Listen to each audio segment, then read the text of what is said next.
occupations, actions, and places. Different people in a community have different jobs or occupations.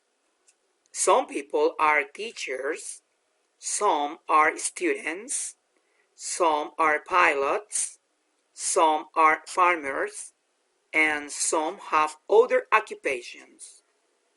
I know many other occupations in my community, like vets, pharmacists, gardeners, drivers, doctors, secretaries, musicians, photographers, artists, etc. To do their jobs, people need to do actions such as teach, study, fly planes, construct buildings, grow crops, fight fires.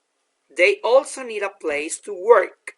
For example, an airport, a school, a farm, a hospital, a police station, a fire station, etc.